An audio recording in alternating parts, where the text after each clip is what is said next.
الحمد لله وكفى وسلام على عباده الذين اصطفى أما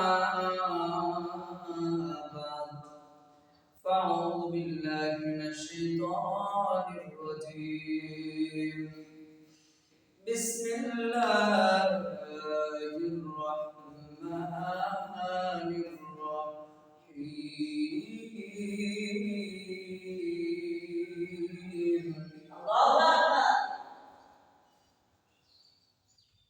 والليل إذا يغشى والنهار إذا تجلى وما خلق الذكر والأنثى إن سعيكم لشتى صدق الله العظيم وصدق رسوله النبي الكريم ونحن على ذلك لمن الشاهدين والشاكرين والحمد لله رب العالمين আল্লাহ পাকের দরবারে লাখো শুকরিয়া জ্ঞাপন করি যে আল্লাহ পাক অল্প সময়ের জন্য কিছু কথা বলবার সময় আল্লাহ পাক তৌফিক দান করলেন। আল্লাহ পাকের দরবারে আবেগের সহিত মহব্বতের সহিত অন্তরের স্তর থেকে ছোট্ট আকারের সংক্ষিপ্ত সময়ে একটি বার শুকরিয়া জ্ঞাপন করি। সকলে বলি আলহামদুলিল্লাহ।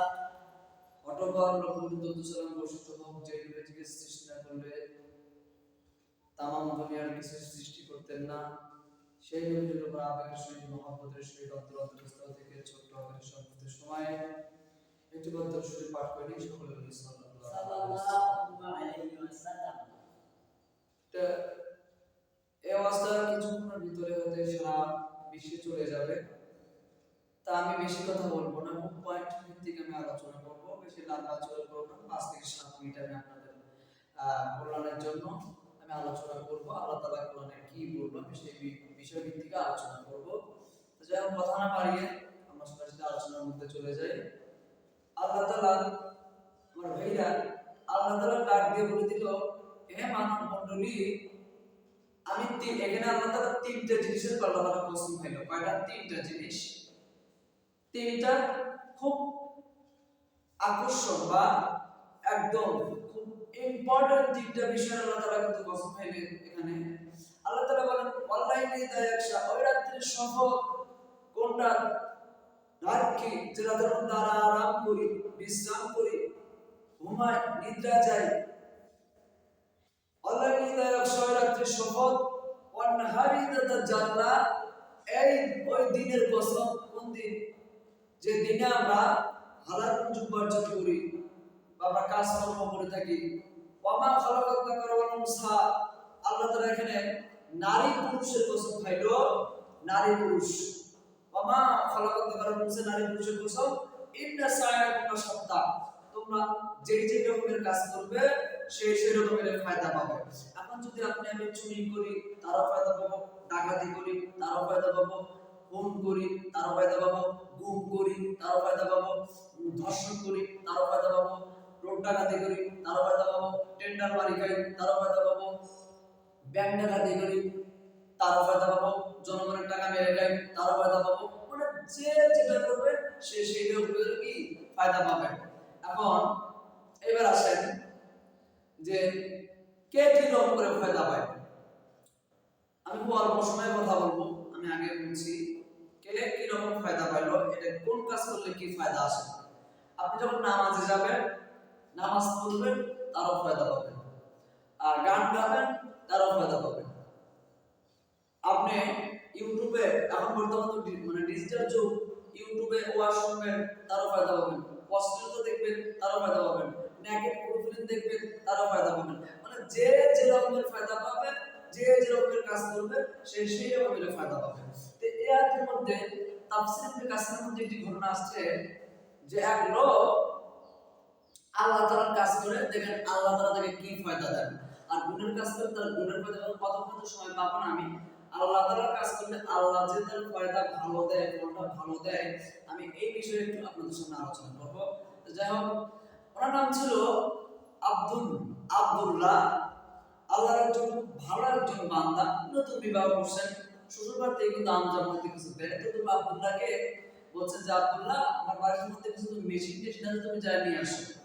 আজকে তো নামাজের সময় তুমি মেশিনটা নিয়ে আসো। এবং তার আগে আবার আটা যে ছিল, রাইস, কয়েকটা সময় তিনটে এখানে ঘটনা আপনাদেরকে এক বিষয় আপনাদের বলে দিচ্ছি। তা আব্দুল্লাহ মসজিদের মধ্যে আজান হয়ে গেছে, আজান দিচ্ছে।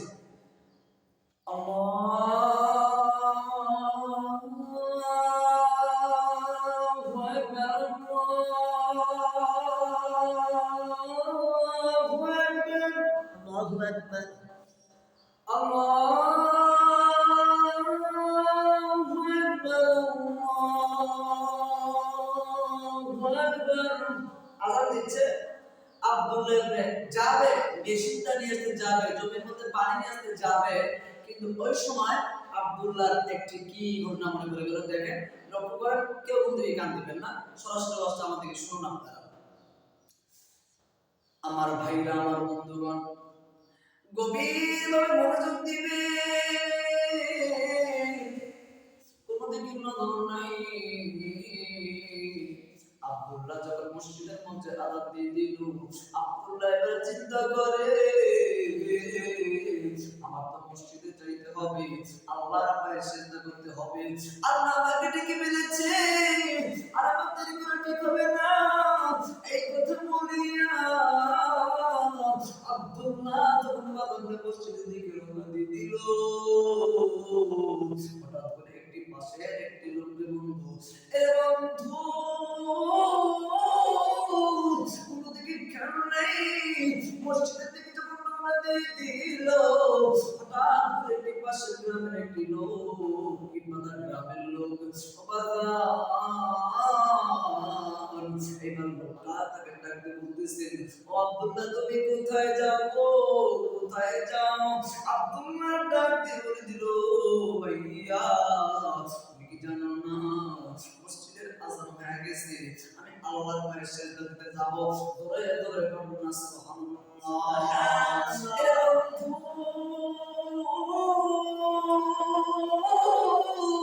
কোনদিকে কান্না বাজান, এই কথা বলিয়া তোর আরেকটু যখন সামনের দিকে অগ্রসর হয়ে যায়, আরেকটি লোক আব্দুল্লাহর সামনে দাঁড় হয়ে গেল। আব্দুল্লাহকে ডেকে বলে, আব্দুল্লাহ রে, কোথায় যাও তুমি, কোথায় যাও? এবার আব্দুল্লাহ ডেকে বলে, ভাইয়া, তুমি কি জানো না আমি আল্লাহর পায়ে সিজদা দিতে যাব, আমি আল্লাহর কথা লুটিয়ে যাব, আমি আল্লাহর সাথে কথোপকথন করতে যাব। এবার আব্দুল্লাহ ডাক দিয়ে বলে, তুমি যে ধান ভাঙতে দিয়ে আসছো রাইসের মধ্যে, এই ধানটা তুমি যদি আজকে আটাটা তুমি যদি না নিয়ে আসো, চালটা না নিয়ে আসো গো, তোমার বিবিগুলো না খেয়ে মারা যাবে, আর তুমি না খেয়ে মারা যাবে। এবার আব্দুল্লাহ থমকে দাঁড়ালো, থমকে দাঁড়ানোর পরে আয়াত একটা ডাক দিয়ে বলে দেয়, আল্লাহু খায়রুর রাযিকিন, রিজিক দেওয়ার মালিক আল্লাহ। আল্লাহ যদি আমাকে রিজিক না দেয়, আল্লাহ যদি আমাকে না খাওয়ায়, আমি আব্দুল্লাহ খাইতে পারবো না। আল্লাহ যদি আমাকে না দেয়, আমি আব্দুল্লাহ কিন্তু নিতে পারবো না। এই কথা বলিয়া আবার যখন সামনের দিকে অগ্রসর হয়ে গেল, আপনারা কিন্তু ঘটনাটি অবশ্যই খেয়াল করবেন বাজার। আমি কিন্তু বলেছি অনলাইনে ইদায়া মুসাফ রাত্রির শপথ, অন্নাহারি দাতা জাল্লা, এই দিনের কসম, ওমা খালাকাত যাকার উনসা, নারী পুরুষের কসম, ইন্না সায়াকুম শাত্তা, তোমরা যেই যেই রকমের কাজ করবা সেই সেই রকমের ফায়দা পাবা। এবং তো অবশ্যই খেয়াল করা দরকার, অবশ্যই ঘটনাটা আপনারা বুঝবেন, খুব মনোযোগ সহকারে শুনবেন বাজান। এদিক ওদিক মন নাই, কোনো দিকে নজর নাই। এবার যখন আব্দুল্লাহ আবার যখন সামনের দিকে যখন অগ্রসর হলো, সামনের দিকে যখন অগ্রসর হয়ে যায়, আমাদের দিক থেকে একটি লোক আব্দুল্লাহকে ডাক দিল, আব্দুল্লাহ রে, আব্দুল্লাহ তুমি কোথায় যাও? বলে, আল্লাহর পায়ে সিজদা দিতে যাব, আমি আল্লাহর কদমে সিজদা দিতে যাব। এবার আব্দুল্লাহকে বলে, আব্দুল্লাহ, আব্দুল্লাহ রে, শহরের মধ্যে দেখে আসলাম যে গাভীর দুধ বিক্রি করে তুমি পরিবার পরিজন চালাও, সেই গাভীটা কয়েকটি ভাগে ধোয়া করেছে, সেই ভাগ যদি তোমার ওই গাভীটাকে খেয়ে ফেলে তখন তুমি দুধও বিক্রি করতে পারবা না, আর তরকারি পেতে পারবা না, তোমার পরিবার না খেয়ে মারা যাবে। এর বন্ধু এবার দেখেন আব্দুল্লাহ এবার চিন্তা না করিয়া কারো কথার মধ্যে মন দিল না, সরাসরি আল্লাহ তাআলার কাছে সিজদা দিয়ে যায়, আল্লাহর পায়ে দোয়া করি, আল্লাহর কাছে সিজদা দিয়া এমন ভাবে আল্লাহকে ডাকতে বলে, আল্লাহ গো ও আল্লাহ, আল্লাহ গো আমারে বিপদ রক্ষা করার মানে কিন্তু তুমি আল্লাহ। আল্লাহ গো আমার গাভী যদি গাভী খেয়ে ফেলে, আমার গাভীটা যদি পাকটা খেয়ে ফেলে গো আল্লাহ, আমার করার কিছু নাই, তুমি গিয়ে সালাম তুমি নিয়ে নিবা। আর যদি আমার আটাটা না নিয়ে আসি আমার পরিবার না খেয়ে মারা যাবে, আল্লাহ আমি আফসোস করি না, আল্লাহ তুমি ভালো বোঝো আমার জন্য তুমি কি করবা। আর আমি জমির মধ্যে মেশিন যদি না নিয়ে আসি গো, আমার জমির মধ্যে পানি না হবে না, আমি কিন্তু ফসল উৎপাদন করতে পারবো না। এই কথা বলিয়া আব্দুল্লাহ যখন মাজার নামাজ মসজিদের দিকে আল্লাহর কাছে দোয়া করতেছে, এ বন্ধু গভীর মনোযোগ দেখেন কি ঘটনা ঘটে গেল। আমি আগে বলেছি যে যে রকমের কাজ করবেন সেই রকমের কিন্তু ফায়দা পাবেন। এবার আব্দুল্লাহ বাজার মসজিদ থেকে বার হয়ে যখন বাড়ির মধ্যে চলে গেল, আমার বাজার বাড়ির মধ্যে যাওয়ার পথে দেখো আটা রুটি আর গোস্ত সুন্দর সুন্দর ঘ্রাণ আসতেছে, চলে চলে একবার কন্যা সুবহানাল্লাহ।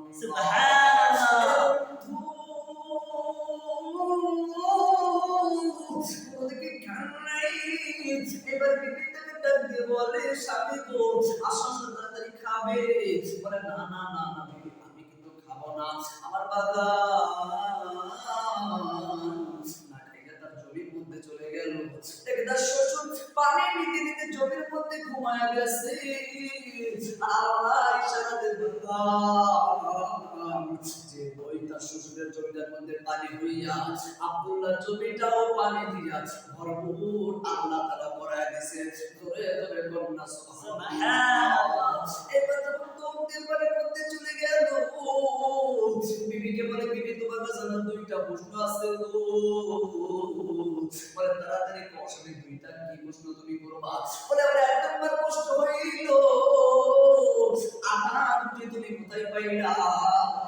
বলে স্বামী আমাদের ধানটা জানা এর মধ্যে ভাঙতে দিয়ে আসছি, এই ধানটা আমার পাশের বাড়ির একটা মেয়ে তারা ধান ভাঙতে দিয়ে আসছি, কিন্তু ওনারা যখন ধানটা নিয়ে আসতে গেছি ভুল ক্রমে আমাদেরটা নিয়ে আসছে, আমারও তো খেয়ালত করার নাই স্বামী আমাদেরকে দিয়ে দিয়েছে, আর আমি আটা রুটি পাক করছি। বলে ঠিক আছে বুঝলাম। বলে ঠিক আছে বেবি আমি এটাও কিন্তু বুঝলাম। বলে এটা আমি বুঝলাম, কিন্তু আর দ্বিতীয় নম্বর প্রশ্ন হইল বেবি, দ্বিতীয় নম্বর প্রশ্ন আমাদের গরুটা কেমন করে বাড়ির মধ্যে আসলো? বলে স্বামী গো যখন মনের দিকে যাইতে যাইতে ভাবছি আমি মনের দিকে যাব গরুটা আনতে, আমার গাড়িটা আনতে পরের দিকে যাব, কিন্তু হঠাৎ করে দেখি আমার গরুটাকে ধোয়া করেছি, আমার গরুটা কোনো দিকে যায় না, সরাসরি আমার দিকে আসছে, আমি আমার পাল্টা করে বাঘকে ধাওয়া করেছি, এইভাবে আমার গরু গাভী এবং আটা আমাদের বাড়ির মধ্যে চলে আসছে। জোরে জোরে করুন সুবহানাল্লাহ।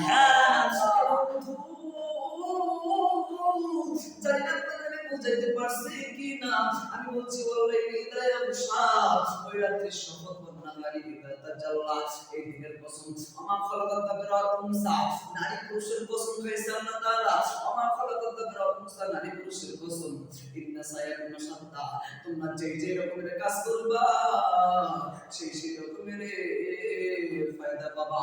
আব্দুল্লাহ আল্লাহর কাজ করেছেন, আব্দুল্লাহ আল্লাহ তাকে ভালো ফায়দা দিয়েছেন। আপনি যদি নামাজ পড়েন নামাজ পড়ার ফায়দা আল্লাহ তাআলা আপনাকে দিয়ে দিবে, আর যদি নামাজ না পড়েন তার ফায়দা আল্লাহ তাআলা দিয়ে দিবে।